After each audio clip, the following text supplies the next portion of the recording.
अतिशय घाबरलेल्या अवस्थेमध्ये ती आपल्या वस्तीमध्ये येऊन पोचलेली आहे. तिच्या अवतीभोवती तिचे भाऊबंद गोळा झालेले तिने पाहिले. बघता बघता सारी वस्ती गोळा होऊन आली. कालवा उडाला. काय झालं आहे म्हणून पोरं पदराला धरून विचारू लागली. जमा झालेली सारी माणसं तोंडाकडे बघत राहिली. आता काय सांगायचं? ऊर अजून धडधडत होता. कानातला आवाज जात नव्हता. काही बोलणंच सुधरत नव्हतं. आणि कसं सांगायचं? तोवर चुलत सासराही उठून आला आणि विचारू लागला, काय झालं जना? उन्हाची अशी आरडत पळत का आलीस?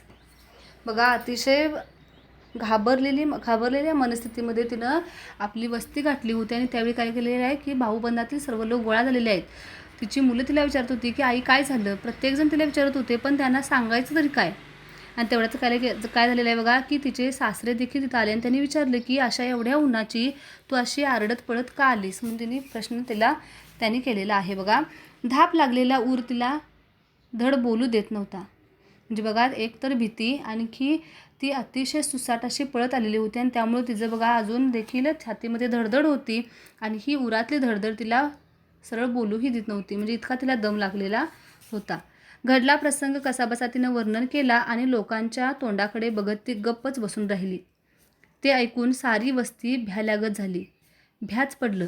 आपल्या रानात एक भुजंग आहे. 15-20 एकर रान हिंडतोय असं आपल्या वाडवडिलांकडून भाऊबंदांनीही ऐकलं होतं. ऐकून सगळ्यांना माहीत होतं, पण गेल्या 10 वर्षात त्याचं नाव कधी निघालं नव्हतं. कधी कुणाची गाठभेट नव्हती. एकदा दोनदा त्याची कात तेवढी रानात आढळली होती. त्यावर त्याचा कधी दूम नव्हता. कैक वर्ष त्याचा विसर पडल्यागतच झाला होता. त्यावर आज जनाईला दर्शन दिलं होतं. वस्ती सारी चपापल्यागत झाली होती. जनाईच्या पोटात तर खड्डाच पडला. गोळा झालेले भाऊबंद निघून गेले आणि एक ऐकलेला आवाज कानात घुमत राहिला. एक विमान सारखं फिरत राहिलं.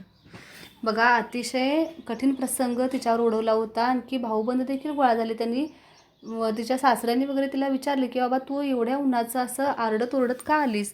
त्यावेळी तिनं घडलेला सर्व प्रसंग सांगितला, किंवा जे तिला काही दिसलं ते सांगितलं. त्यावेळी या भाऊबंदांच्याकडून समजलं की ही गोष्ट त्यांना थोडीफार त्यांच्या वाडवडिलांच्याकडून ऐकायला मिळालेली होती. म्हणजे आपल्या शेतामध्ये हा इतका मोठा साप वावरत आहे, किंवा त्याची कात वगैरे त्यांना दिसली होती, पण तो प्रत्यक्ष कधी गेल्या 10 वर्षामध्ये त्यांना दृष्टीस पडलेला नव्हता. पण त्याची कात दिसली होती, त्यामुळे तो आहे याची खात्री होती. पण प्रत्यक्ष असं कुणालाही दिसला नव्हता. पण आज मात्र काय आलेलं आहे की तो जनाईला प्रत्यक्ष दिसलेला आहे. एकदा दोनदा त्याची कात तेवढी रानात आढळली होती. त्यावर त्याचा काही दुम नव्हता. म्हणजे त्याची कात दिसली होती, मात्र त्याचा दुम नव्हता. म्हणजे त्याचा काहीच पत्ता नव्हता. तो कुणालाच दिसलेला नव्हता. कैक वर्ष त्याचा विसर पडल्यागत झाला होता. म्हणजे बरीच वर्ष. कैक वर्ष म्हणजे बरीच वर्ष त्याचा काय झाला की विसर पडल्यासारखा झाला होता. म्हणजे तो आहे हे सगळे लोक विसरून गेले होते. पण काय झालं आहे की आज त्यानं जनाईला दर्शन दिलं होतं आणि सारी वस्ती चपापल्यागत, म्हणजे साऱ्या वस्तीमधील लोकांच्या मनामध्ये एक प्रकारची भीती निर्माण झाली होती. जनाईच्या पोटात तर खड्डाच पडला. म्हणजे तिच्या मनामध्ये अतिशय मोठ्या प्रमाणात भीती निर्माण झाली. गोळा झालेले भाऊबंद निघून गेले. बघा, तिची विचारपूस करून ही सगळी चर्चा झाल्यानंतर प्रत्येकजण आपापल्या घरी निघून गेला. आणि ऐकलेला आवाज, बघा जनाईनं ऐकलेला आवाज म्हणजे कुठला? तर रो रो जो असा तिनं आवाज ऐकला होता, तो आवाज तिच्या कानामध्ये परत घुमू लागला आणि हे विमान सारखं फिरत राहिलं. बघा, एक प्रकारे तर लेखकाने सांगितले की हा जो आवाज आहे तो तिच्या डोक्यातून जात नव्हता, तिच्या कानामध्ये तो घुमत राहिला होता. आणि म्हणूनच काय म्हटले की ते विमान तिथंच फिरत राहिलं होतं. ते काही पुढं जायचं नाव घेत नव्हतं, असे तर लेखकाला सांगायचं आहे. तरीही घरात बसून भागणार नव्हतं. जीवाचा धडा करून जनाई शेतावर जात राहिली. एक दिवस तो समोर येऊन ठाकल्यावर मात्र तिनं त्यालाच बजावलं. बघा, कायले असं जरी झालं असलं, जरी साप असला तरी देखील तिला आपलं काम बंद करून चालणार नव्हतं. म्हणून काय सांगितले की बघा, ती शेतावर जात होतीच, पण तरी देखील तिला पुन्हा काय झालं की या सापाचं दर्शन झालेलं आहे. आणि तेव्हा जनाईनं त्या सापाला बजावलेलं आहे. बघा, ती काय सांगते त्याला, का बाबा आमची पाठ घेतलीयस? कशापायी भ्या दावायला लागलायस? आमच्या रानात वस्तीला राहिलायस तर आमची राखण करशील का भ्या दावशील? तूच राखण करायला पाहिजेस. कसं कसं चाललंय ते तू बघतोस नव्ह? कशा तऱ्हेनं दिवस कंठाय लागलोय हे काय तुला माहीत नाही? बाबा लई जीव वैतागलाय माझा. वस्तीला हैस आमच्या. लई नाही थोडी तरी तुला कळकळ याय पाहिजे. कुणाचं पाठबळ हाय का सांग बघू आम्हाला. माझ्याशिवाय कोण पुढं होऊन करणार हाय का आमच्या घरात? मग बाई माणसाला इनाकारणी त्रास देणं हे तुझं काम नाही. माझ्या वाटला तू जाऊ नयेस ह्याच्या परास काय तुला मी आता जास्त सांगत नाही. सांगायचं ते तुला सगळं सांगितलंय. आता निवांत जरा झाडाखाली बसून भाकरी खातो. तवर आपला कुठंतरी गपगार निघून जा कसा. माझी भाकरी खाऊन झाली म्हणजे मी जुंधळा कापायला लागणार बघ. असं बसून कसं भागल? दिवस बुडूस तर मला सगळं रान मोकळं करायला पाहिजे. हे बघ आता शेवटचं तुला हात जोडतो. मी मरायलाच आलोय. काय करायचं ते तुझं तू ठरव. खाऊ मी भाकर आता?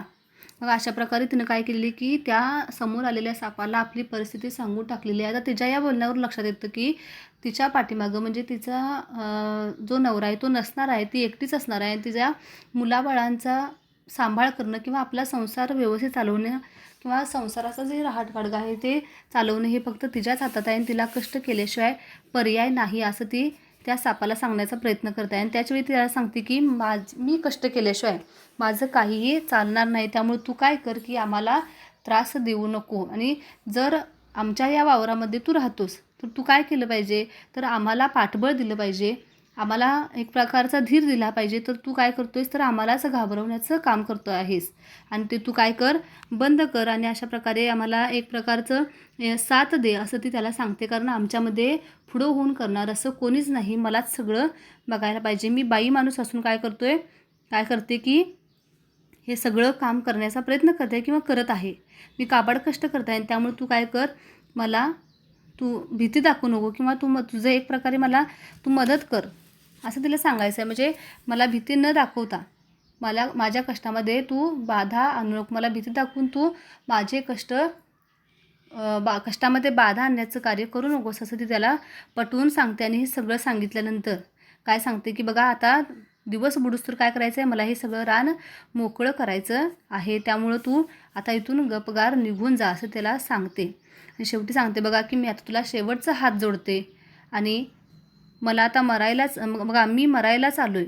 काय करायचं ते तुझं तू ठरव. ती सांगते की मला हे कष्ट केल्यापासून काही पर्याय नाही. त्यामुळं तुला मी हात जोडते. तू इथून निघून जा असं म्हणते आणि ती भाकर खाऊ लागते.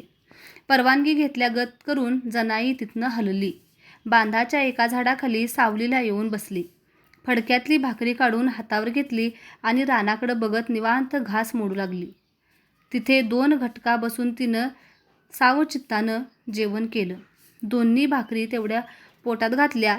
संग आणल्यालं तांब्यावर पाणी प्याली. डरकन 2 ढेकर आले आणि मग ती उठली. आडवा पदर बांधून रानात शिरली. हातात विळा घेतला आणि मनगटासारखी धाटं भराभरा खाली जमिनीला लोळून घेऊ लागली.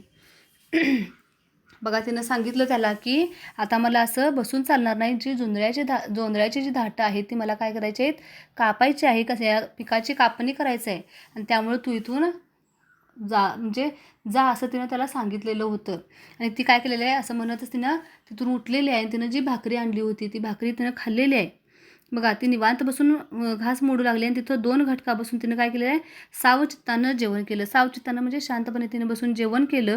पाणी प्याली. 1-2 ढेकर दिल्यानंतर ती काय केलेलं आहे उठली आणि तिनं आपला पदर खोचलेला आहे कमरेला आणि त्यासरशी ती आपल्या कामाला लागलेली आहे. आणि शेवटी काय सांगितले बघा की हातात विळा घेतला आणि मनगटासारखी धाटं भराभरा खाली जमिनीला लोळून घेऊ लागली. म्हणजे एकेका आपल्या हाताचं जे मनगट असतं त्या जाडीची जी धाटं होती ती धाटं तिनं काय केलेली आहे भराभरा विळ्यानं कापण्याचं कार्य सुरू केलं. आणि काय सांगितले शेवटी लेखकाने इथं की ही धाटं भराभरा जमिनीला लोळून घेऊ लागली. म्हणजे ती काय करू लागली कापून ती जमिनीवर टाकून पुढे पुढे जाऊ लागली. अशा प्रकारे इथं काय सांगितले बघा की या जनाईनं दाखवलेलं धाडस किंवा अतिशय बिकट परिस्थितीमध्ये किंवा गरिबीच्या ह्याच्यामध्ये तिनं आपला जो संसार आहे आपल्या संसारासाठी आपल्या मुलाबाळांसाठी केलेलं धाडस हे यातून तिचं दिसून येतं बघा, की आपल्या खेरीज आपल्या घरामध्ये पुरुष असं कोण नाही, म्हणजे मी एकटीच बाई माणूस आहे, आपला नवरा नाही आहे, त्यामुळे हे सर्व कष्ट आपणच उपसलं पाहिजे, आपणच केलं पाहिजे